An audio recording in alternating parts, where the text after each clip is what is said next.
Good evening and welcome to Hotline 21. My name is Megan Rosado and I am with Connections for Abused Women and Their Children. I'm very pleased you could join me this evening for our live show. The phone number to call in with your questions or comments is at the bottom of the screen, 312-738-1060. And we'll be discussing domestic violence for the next 25 minutes. Again, my name is Megan Rosado, and I'm with Connections for Abused Women and Their Children. I'm the volunteer and education coordinator at CAWC. And I'd like to begin our discussion tonight with talking about the definition of domestic violence. Just what is it that we mean when we say domestic violence? Oftentimes when I ask people that question, the response that I'll get first is a message about hitting or pushing or kicking, something physical. But really, domestic violence is much broader than that. So we can see here that domestic violence is really a pattern of coercive behaviors that are designed to dominate or intimidate a partner, family, or household member through fear and intimidation. And it really is a pattern of behavior that can include physical, obviously, but also emotional, verbal, sexual, financial abuse, many different tactics. Sometimes when we refer to domestic violence, we might hear words talking about intimate partner violence or family violence or domestic abuse, dating violence. All of these categories or terms are appropriate depending on how the person identifies their relationship. But really there needs to be some sort of a relationship when we're discussing domestic abuse. It can occur in dating relationships, among married or other committed couples, or among family members. Domestic violence is defined under the Illinois Domestic Violence Act in gender-neutral terms, and the relationships are pretty broad. Under the IDVA, victims can include, or perpetrators can include, people engaged in current or formal dating relationships, people who are related by current or previous blood or marriage, people who have or allegedly have a child in common, people who share a home or some other sort of a common dwelling. And it also includes people with disabilities and elderly and their personal assistants, in addition to any family members. One of the myths about domestic violence is that it occurs only in lower socioeconomic groups or select racial or ethnic groups, and the reality is that domestic violence occurs in all races, in all cultures, and all socioeconomic levels. It also includes in both heterosexual and same-sex relationships. Anyone can be a perpetrator or a victim of domestic violence regardless of their gender identity, although we do see a disproportional number of women who are victims of domestic violence. According to the CDC, 1 in 4 women and 1 in 7 men have reported severe physical violence by an intimate partner, meaning that they were hit with a fist or something hard, they were beaten, or they were slammed against something. Many people believe that there really are no significant differences when domestic violence is present in a heterosexual or a same-gender domestic violence. And that is true to a certain extent, but there are some unique differences. At the core of the violence and abuse is still the tactics of power and control, but people who identify as lesbian, gay, and bisexual have an equal or a higher prevalence of experiencing intimate partner violence, sexual violence, and stalking as compared to heterosexuals. And many of the tactics used will be the same, but there may be some different and unique tactics as well. We know that transgender people experience pervasive harassment and bullying throughout their lives, and abusive partners can use these same tactics against transgender survivors of intimate partner violence. Transgender survivors were almost 2 times more likely to face threats and intimidation and experience harassment based on their transgender identity when they are within abusive relationships. If you or someone that you know is experiencing domestic violence, you can call our hotline at 773-278-4566. All our services are free and confidential. You can also visit our website at cawc.org. So we've been discussing the definition of domestic violence, and I'd like to talk about some warning signs. But before we do that, let's go to our phones. I understand we have a caller. Hello? Yes. Hi. I want to ask a question. Sure. If a man or woman strays outside the marriage, comes home with the STD, gives it to the wife or the man, wouldn't there be domestic violence, both sexually abuse plus mental abuse? The mental abuse doesn't be, because what happens if she has children, Mm-hmm. and they have to know, or the mother tells them, tries to explain to them what happened about STDs or, whatever, the man or the woman going out. Mm-hmm. Thank you so much for your call and for your question. Already I can tell, because you went on in your description, that it's not really so much about a single act. So it's about a pattern of behaviors, and the result being that one partner ends up achieving power and control over the other partner. So any of the tactics that you discussed are certainly tactics that are used in abusive relationships. And since you mentioned many tactics, then I certainly would encourage someone who's experiencing that to talk to somebody that's trained in domestic violence about their specific situation. One thing about domestic violence is that it is very complex, and there are lots and lots of layers.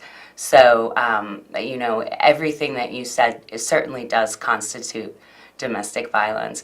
And I think it fits in very well with talking about the warning signs. So we can go, I have a little video to show you all.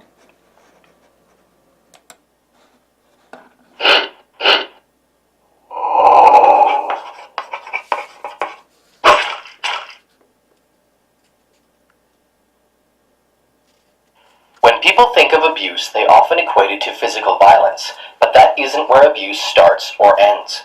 Abuse can be physical, mental, or emotional, and everything in between. It is important to understand what constitutes as abuse and what you can do about it if you come to the realization that you are being abused. What follows is a list of 10 red flags you might run into if you are in an abusive relationship. This list is not meant to be the only red flags of abuse, and if you feel that you are being abused, please seek out help. There will be a short list of resources in the description for this video. Number 1. Controlling behavior. In many abusive relationships, the abuser will want to control every aspect of their victim's life. They might want to know who their victim is talking to, who they are planning to meet up with, or where they are going. This can even flow into them controlling what their victim wears, how their makeup looks, or how they carry themselves.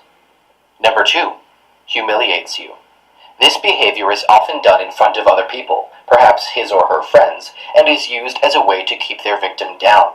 The abuser's goal is to make them feel weak and small so that the victim doesn't stand up for themselves. Number 3. Guilt trips. This is a method employed by abusers when they want to get their way. They might say something like, "If you loved me, you would or wouldn't do this," or "I thought this meant something to you, but apparently I was wrong." The hope is that the victim will feel bad for letting their abuser down and just give in to whatever it is they want. Number 4, forces you to take responsibility for their feelings. The abuser will use this tactic as a form of manipulation. They may say, "You make me angry," or "You've done this, you've done that," as a way to make their victim feel responsible for anything bad. This is meant to push that victim to work on making the abuser happy at all times. The abuser wants to keep their victim in line, and making them feel like it's all their fault helps the abuser control their victim's actions.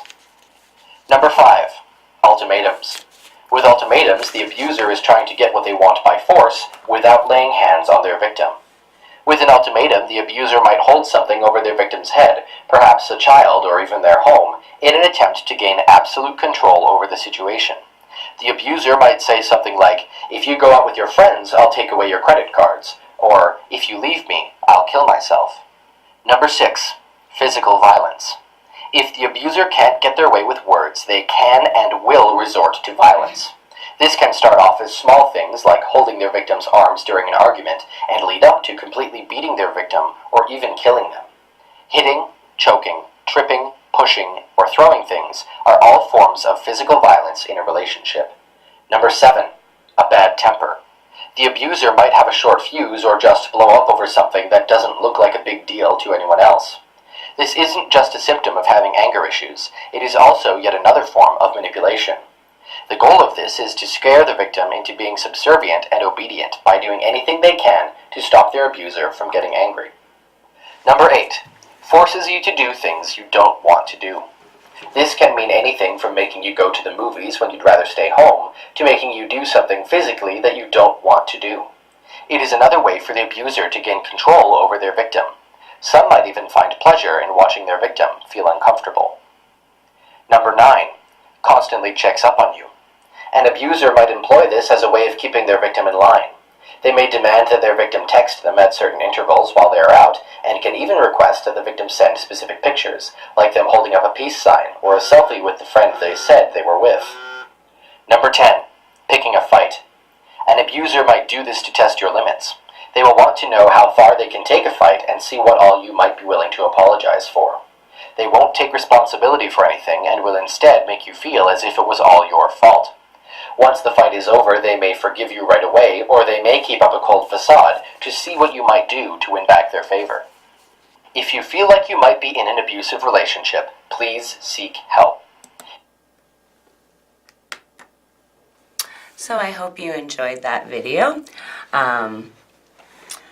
As you can see, there are many different tactics that can be utilized in order to establish power and control. Some of the tactics that were brought on in the video are early warning signs.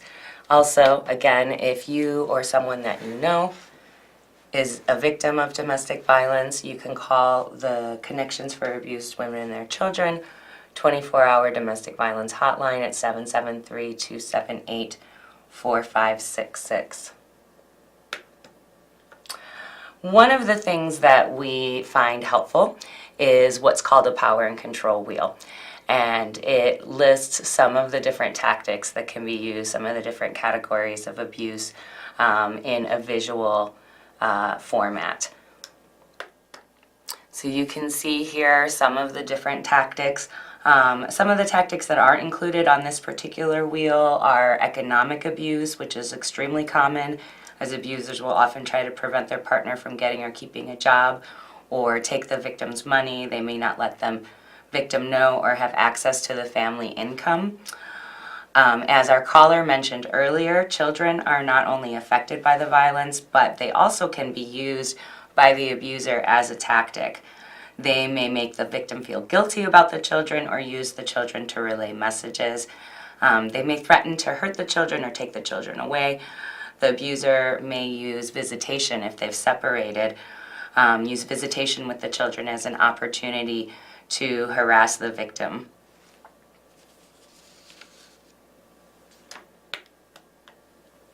So I hope you can see now the broad context of different tactics of abuse that can be used to establish power and control. And as kind of a flip side, I'd like to bring up what we really should be looking for in relationships. And those are relationships that are based on equality. Relationships that include non-threatening behavior, encouragement, honesty and accountability, respect. So if we look at the equality wheel, we can talk about some of the behaviors that are involved in that. If we are going to respect someone, we need to make sure that we're listening without judgment. We want to be emotionally affirming and understanding. We want to value our partner's opinions, their time, and their individuality. Certainly, we want to always make sure that we are not acting in a threatening manner. Both partners should always feel safe and comfortable expressing themselves and doing things. Arguments happen, and they sometimes, as long as they're nonviolent, can even be productive in a relationship and help a partnership move forward. But if one partner is hurt or mad, they should always treat the other partner with respect. And encouragement. We want to support the other person's goals in life, support their growth and their development as a person, whether that's together or apart. And we want to encourage our partners to exercise self-care and do things that make them happy. Honesty and accountability, I mentioned, so we want to make sure that we accept responsibility and acknowledge mistakes or any harm that we may have caused our partners. We need to be able to admit when we're wrong and communicate openly and truthfully. Negotiation is a really important skill in relationships. We want to make compromises equally. No one is expected to make all the compromises or to make a compromise that might inhibit their true self. We want to try and always seek mutually satisfying resolutions to conflicts together with our partners. Relationships should have financial fairness. Certainly, people in a relationship might make a different amount of money, but decisions about money should be made together if you're in a true partnership. Both partners should benefit from financial decisions, and the relationship should not interfere with anybody's ability to work. Shared responsibility is another important thing to look for in a healthy relationship. We want to take care of each other and help manage life and make decisions about family and children together. This is just going to make the relationship easier and more fun. And trust. Trust is really super important in relationships. You want to respect the person's right to have their own feelings and their ability to make decisions. Once again, I want to remind you all that you are watching the Domestic Violence Hotline. We only have about 5 minutes left, so I want to go ahead and put the hotline number for CAWC back up there. And finally, I'd like to close by discussing some of the things that you can do to help a family member or a friend that you may know that's experiencing abuse. The first thing is not to be afraid to tell them that you're concerned for their safety. Tell them that they deserve a healthy relationship. You want to make sure and acknowledge that the situation that they're in is very complex, very difficult, and very scary, and let them know that it's not their fault. You want to avoid victim-blaming questions, like asking them why they stay with a person like that. Instead, recognize again that this can be a really difficult situation. And so giving positive messages about what they deserve and your concern for your friend or your loved one are probably better tactics to use. You want to make sure that you're always supportive and that you listen to your friend. Let them speak. This may be the first time that they have ever told anybody about what they're going through. And so sometimes when you let them speak, they're able to hear themselves. You don't want to cut them off and keep always giving them the alternate opinion. So when they talk about how they love their partner, even though their partner is abusive, you can validate that. Validate that you see their love and their caring. And again, validate that they deserve to be in a healthy relationship and with someone that is supportive. Remember that you can't rescue them. So again, there's not an easy solution.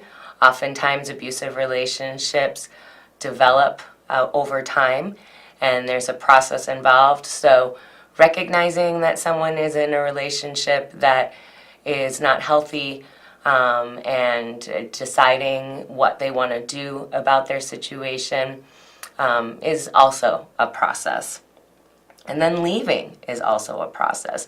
Not only overcoming the emotional connection that they have to the person, but depending on what kind of tactics and how dangerous their situation is, there may be some very concrete, tangible tactics that they need to be involved in.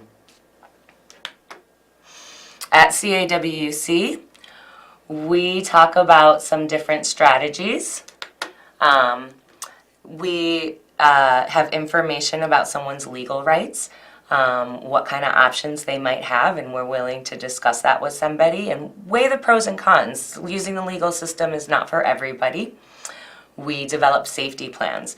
And so that can include planning on leaving a relationship, planning on how to stay safe after they've left the relationship, or how someone can stay safe while they're currently remaining in the relationship and having contact with their partner, even if they're living with the partner. We can talk about what are safer rooms in a home to go to. What are different tactics that the person may use to convince the abuser to let them out of the house if they need to flee immediately. Safety planning is a very individual situation. It has to do with the particular resources that someone might have available to them, and also what they feel comfortable with. So those are the kinds of things that we discuss at CAWC with survivors. One thing that's really important is 24 access to safety, letting this person know who they can call, where they can go, any moment of the day. So again, we're going to put that hotline number up one more time. And with that, we will close our show for the evening. Thank you so much for joining us again. Remember, you can check out more information about CAWC or give us a call. You can go to our website, cawc.org, and I hope that you'll stay tuned for the next show on CAN TV.